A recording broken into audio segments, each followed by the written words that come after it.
इस वीडियो में हम जानेंगे कि जब कर्ण और अर्जुन का युद्ध होने वाला होता है तब स्वयं ब्रह्मदेव और महादेव भी ऐसा बोल देते हैं कि कर्ण और अर्जुन दोनों सर्वश्रेष्ठ योद्धा हैं और केवल ये दोनों महारथी अगर युद्ध करते हैं तो विजय अनिश्चित होगी, क्योंकि महारथी कर्ण भी शक्तिशाली हैं और अर्जुन भी। उसके बाद क्या होता है ये जानने के लिए आप हमारा वीडियो पूरा देखिएगा। मैं हूं आपका दोस्त रतन सिंह और आप देख रहे हैं हिस्ट्री फैक्ट। तो फिर चलिए शुरू करते हैं वीडियो बिना देर किए।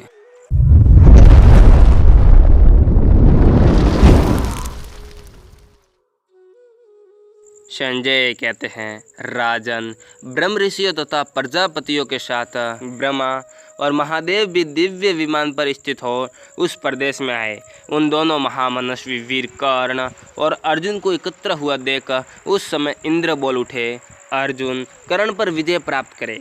यह सुनकर सूर्यदेव कहने लगे, नहीं, कर्ण ही अर्जुन को जीत ले। मेरा पुत्र कर्ण युद्धस्थल में अर्जुन को मारकर विजय प्राप्त करे। इंद्र बोले, नहीं, मेरा पुत्र अर्जुन ही आज कर्ण का वध करके विजय श्री का वर्ण करे। इस प्रकार सूर्य और इंद्र में विवाद होने लगा। वे दोनों देवश्रेष्ठ वहाँ एक एक पक्ष में खड़े थे। महाराज, देवताओं और असुरों में भी वहाँ दो पक्ष हो गए थे। महामना कर्ण और अर्जुन को युद्ध के लिए एकत्र हुआ देख देवताओं, ऋषियों तथा चारणों सहित तीनों लोक के प्राणी कांपने लगे। संपूर्ण देवता तथा समस्त प्राणी भी भयभीत हो उठे थे। जिस ओर अर्जुन थे उधर देवता और जिस ओर कर्ण था उधर असुर खड़े थे। रणयुद्धपति कर्ण और अर्जुन कौरव तथा पांडव दल के प्रमुख वीर थे। उनके विषय में दो पक्ष देखकर देवताओं ने प्रजापति स्वयंभू ब्रह्मा जी से पूछा, देव, इन कौरव पांडव योद्धाओं में कौन विजय होगा? भगवान, हम चाहते हैं कि इन दोनों पुरुष सिंहों को एक से ही विजय हो। प्रभु, कर्ण और अर्जुन के विवाद से सारा संसार संशय में पड़ गया। स्वयंभू, आप हमें इसके विजय के संबंध में सच्ची बात बताइए। आप ऐसा वचन बोलिए जिससे इन दोनों की समान विजय सूचित हो। देवताओं की वह बात सुनकर बुद्धिमान में श्रेष्ठ इंद्र ने देवेश्वर भगवान ब्रह्मा को प्रणाम करके यह निवेदन किया, भगवान, आपने पहले कहा था कि इन दोनों में से कृष्ण की विजय अटल है। आपका यह कथन सत्य हो, आपको नमस्कार है, आप मुझ पर प्रसन्न होइए। तब ब्रह्मा और महादेव जी ने देवेश्वर इंद्र से कहा, महात्मा अर्जुन की विजय तो निश्चित ही है। इंद्र, इन्हें स्वसाची अर्जुन ने खांडव वन में अग्निदेव को संतुष्ट किया और स्वर्ग लोक में जाकर तुम्हारी भी सहायता की। कर्ण दानव पक्ष का पुरुष है, अतः उसकी पराजय करनी चाहिए। ऐसा करने पर निश्चित रूप से देवताओं का ही कार्य सिद्ध होगा।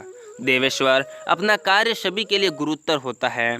महामना अर्जुन सदा सत्य और क्रोध धर्म में तत्पर रहने वाले हैं, अतः उनकी विजय अवश्य होगी, इसमें संशय नहीं है। सतलोचन, जिन्होंने भगवान वृषभध्वज को संतुष्ट किया है, उनकी विजय कैसे नहीं होगी? साक्षात जगदीश्वर भगवान विष्णु ने जिनका सारथ्य किया है, जो मनस्वी, बलवान, सूरवीर, अस्त्र शस्त्रों की ज्ञाता और तपस्या के धनी हैं, उसकी विजय क्यों न होगी?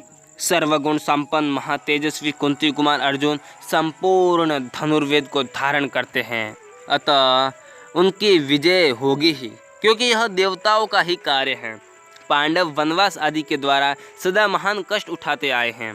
पुरुष प्रवर अर्जुन तपोबल से संपन्न और पर्याप्त शक्तिशाली हैं। ये अपनी महिमा से देव के भी निश्चित विधान को पलट सकते हैं। यदि ऐसा हुआ तो संपूर्ण लोकों का अवश्य ही अंत हो जाएगा।